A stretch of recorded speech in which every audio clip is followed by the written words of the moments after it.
SC వర్గీకరణకు సంబంధించి A B C D వర్గీకరణకు సంబంధించినటువంటి విషయంలో సుప్రీంకోర్టు కీలకమైనటువంటి ఆదేశాలు అయితే ఇవ్వడం జరిగింది. మాలా సామాజిక వర్గానికి సంబంధించినటువంటి నేతలు అయితే దాన్ని అపోజ్ చేస్తూ వస్తూ ఉన్నారు. ఢిల్లీ వేదిక కూడా వారికి సంబంధించినటువంటి నిరసనను తెలిపినటువంటి సందర్భాన్ని మనం చూసాం. మనతో పాటుగా మాల మహానాడు రాష్ట్ర అధ్యక్షుడు పిల్లి సుధాకర్ ఉన్నారు. అసలు ఎలాంటి కార్యాచరణ వారు రూపొందించబోతున్నారో తెలుసుకుందాం. అన్న నమస్తే.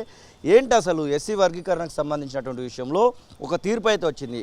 రాష్ట్రాలకే ఆ యొక్క ప్రతిపత్తినిస్తూ సుప్రీంకోర్టు కూడా తీర్పు ఇచ్చినటువంటి సందర్భం కనబడతా ఉంది. మాల మహానాడుగా మాలకు సంబంధించినటువంటి నేతలుగా మీరేమనుకుంటున్నారు? మొట్టమొదటిగా అంటే ఆగస్టు 1వ తారీఖున వచ్చినటువంటి సుప్రీంకోర్టు తీర్పు ఏదైతే ఉందో, 7గురితో కూడిన ధర్మాసనం ఇచ్చినటువంటి తీర్పు, రాష్ట్రాలకు ఎస్సీ వర్గీకరణ చేసుకోవచ్చు అని చెప్పి ఏదైతే తీర్పు ఇచ్చిందో ఆ తీర్పులోనే అస్పష్టత ఉంది.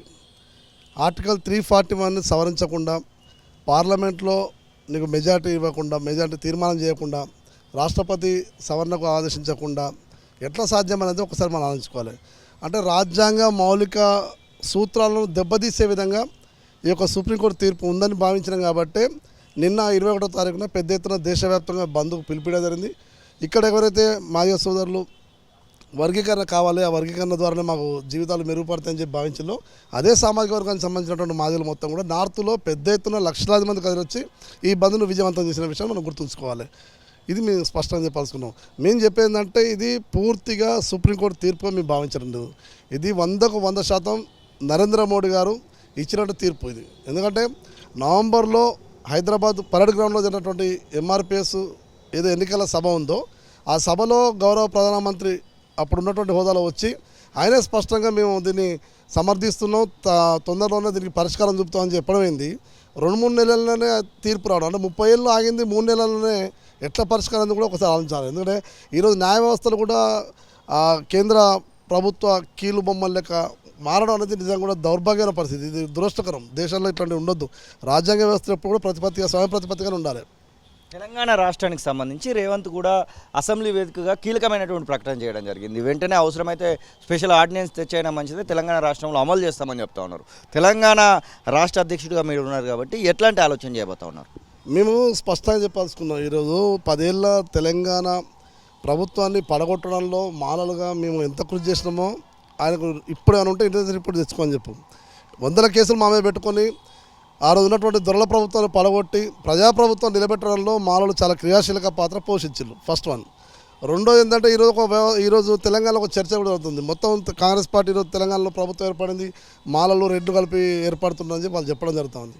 మేమేమంటున్నాం అంటే అంత అత్యుత్సాహం పనికిరాదు. ముఖ్యమంత్రి గారు అసెంబ్లీలో ఉన్నప్పుడు ఆన్ ది స్పాట్, అంటే ఇక్కడ సుప్రీంకోర్టు తీర్పు 7గురితో కూడిన ధర్మాసనం తన 564 పేజీల ప్రతులను చదవకుండా, వివరించకుండా ఆ తీర్పు కంప్లీట్ కాకముందుకే చట్టసభలో నువ్వు ఎట్లా ఆర్డినెన్స్ పాస్ చేస్తావు, మొట్టమొదటి తెలంగాణ చేస్తా అని చెప్పి ప్రకటిస్తావు. ఇది మా మనోభావాలు, మాలల మనోభావాలు స్పష్టంగా దెబ్బతిన్నాయి. ఎందుకంటే మేము ఎందుకు ఈరోజు బాధపడుతున్నాం అంటే అన్ని పార్టీలు వ్యతిరేకమే, కాంగ్రెస్ పార్టీ వ్యతిరేకమే. కానీ గౌరవ ముఖ్యమంత్రిగా ఒక ముఖ్యమంత్రి హోదాలో ఉన్న వ్యక్తి ఆ యొక్క తీర్పును ప్రతులు చదవాలి, న్యాయ సలహాలు తీసుకున్న తర్వాత దాని మీద సాధ్యాసాధ్యాలు ఆలోచించి ఒక నిర్ణయం తీసుకుంటామని చెప్పి ప్రకటిస్తే అది బాగుండు. అంటే మేమే ముందు బీజేపీ ఇక్కడ దీన్ని క్రెడిబిలిటీ తీసుకుంటా చెప్పి వాళ్ళే రాజకీయాల కోసం మమ్మల్ని పని చేస్తే ఇక్కడ మాలమాదిల మధ్య పంచాది. ఈ పంచాది 30 ఏళ్ళుగా ఉండొచ్చు, కానీ మేము ఎప్పుడు కలిసి పని చేసుకుంటూ పోయినాం. ఎవరు సైద్ధాంతిక పోరాటాలు చేసుకుంటే ఉమ్మడి సమస్య వచ్చినప్పుడు రాజ్యాంగం రద్దు చేసే క్రమాలు కావచ్చు, రిజర్వేషన్లను సవరించే పరిస్థితులు కావచ్చు, కృష్ణమాది గారితో కలిసి మేము పనిచేసినాం దేశవ్యాప్తంగా. సిఏఏ, ఎన్ఆర్సీ ఏదైతే ఉన్నాయో అవన్నీ కూడా వాటి మీద కూడా దేశవ్యాప్త ఉద్యమంలో కలిసి పనిచేసినాం. అంటే ఇంత ఐక్యంగా ఉన్నటువంటి వ్యక్తుల మీద ఈ రకమైనటువంటి దెబ్బతీయడం అనేది నిజంగా కూడా చాలా దౌర్భాగ్యమైన పరిస్థితి. ఇది వాస్తవం చెప్తున్నాం. ఇది పూర్తిగా రాజకీయ ప్రకటన, రాజకీయ తీర్పు. ఈ దేశంలో దళితులు అంటోళ్ళు ఐక్యంగా ఉంటే రాజ్యాధికారానికి పోయే అవకాశం ఉంది. కాబట్టి ఆ యొక్క అవకాశాన్ని దెబ్బకొట్టాలని చెప్పి మనవాద సిద్ధాంతాన్ని ముందు పెట్టి ఈరోజు మా మధ్యన ఈ విభజన సృష్టిని దేశంలో నిన్న చూస్తే అల్లకల్లో బీహార్లో ఘోరాతి ఘోరమైన లాఠీ చార్జీ, చాలా చోట్ల హింసాత్మక సంఘటనలు జరిగినాయి. అంటే ఇదంతా కావాలని చెప్పి మా మధ్యన వైషమ్యాన్ని క్రియేట్ చేస్తుందని చెప్పి మేము భావిస్తాను. కాంగ్రెస్ పార్టీలో కూడా మాల సామాజిక వర్గానికి సంబంధించినటువంటి ఎమ్మెల్యేలు ఉన్నారు, మంత్రులు కూడా కొంతమంది ఉన్నారు. వాళ్ళ యొక్క సపోర్ట్ ఎలా ఉంది మాల మహానాడుకు కానివ్వండి, మీ యొక్క పోరాటకు కానివ్వండి?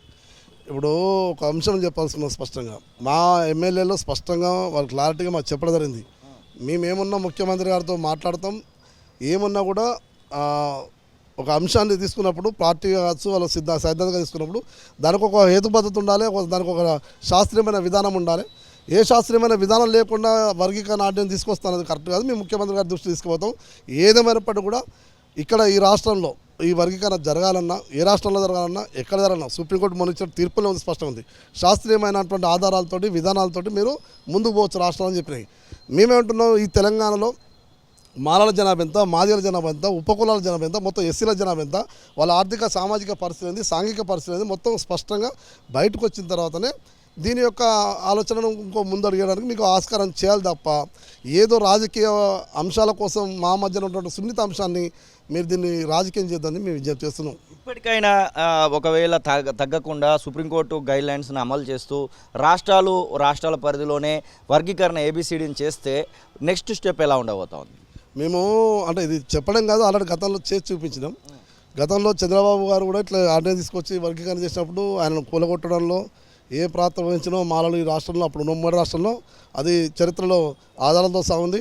ఇప్పుడు వచ్చేసి గతంలో టీఆర్ఎస్ గవర్నమెంట్లో కూడా ఈ రకమైనటువంటి ప్రకటన చేసినప్పుడు కూడా ఆ పార్టీ యొక్క ప్రభుత్వాన్ని కూలగొట్టడంలో మాలల యొక్క పాత్ర ఏందో, రేపు భవిష్యత్తులో ఇటువంటి ప్రయత్నాలు ఎవరు చేసినా కూడా అది రిపీట్ అయింది.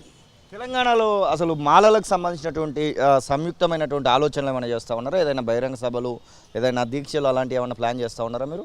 మేము ఇక్కడ తెలంగాణలో ఒక 5-6 ఆర్గనైజేషన్స్ వేరే వేరే రకాలుగా ఉన్నప్పుడు కూడా అందరం ఒకటిగా మారినాం. ఒకటే గొడుగు కింద వర్గీకరణ వ్యతిరేక పోరాట సమితి అనే గొడుగు కింద పనిచేయాలని చెప్పి ఉమ్మడి అంశంగా మనం ఎన్ని అంశాలు మన మధ్య వైరుధ్యాలు ఉన్నా కూడా కలిసి పనిచేయాలి, ఇది జాతి అస్తిత్వాన్ని దెబ్బతీసేటువంటి అంశం కాబట్టి అనే కోణంలో గతంలో ఇప్పటికే మేము 3-4 సార్లు దఫాలుగా భేటీ అయినాం. నిన్న జరిగిన బంద్ కూడా అందరం కూడా ఒక్కొక్కరు ఒక్కొక్క ఏరియా తీసుకొని దాన్ని పార్టిసిపేట్ చేసుకొని అన్ని జిల్లాల్లో కూడా సక్సెస్ కావడానికి కృషి చేసినాం. మేము భవిష్యత్తులో కూడా ఒక పాదయాత్రను కూడా మేము ప్లాన్ చేస్తున్నాం. 3 విడతలు అంటే 3 ప్రాంతాల నుంచి పాదయాత్రను హైదరాబాద్ కేంద్రంగా ముగింపు చేసుకొని ఇక్కడ లక్షలాది మందితోటి బహిరంగ సభ కూడా ఏర్పాటు చేసుకోవాలని చెప్పి మేము అందరం కూడా పెద్దల సలహాతోటి మేము నిర్ణయం తీసుకోవడం జరిగింది. అసలైన తొలి వెలుగు. ఫాలో వాట్సాప్ @తొలి వెలుగు official.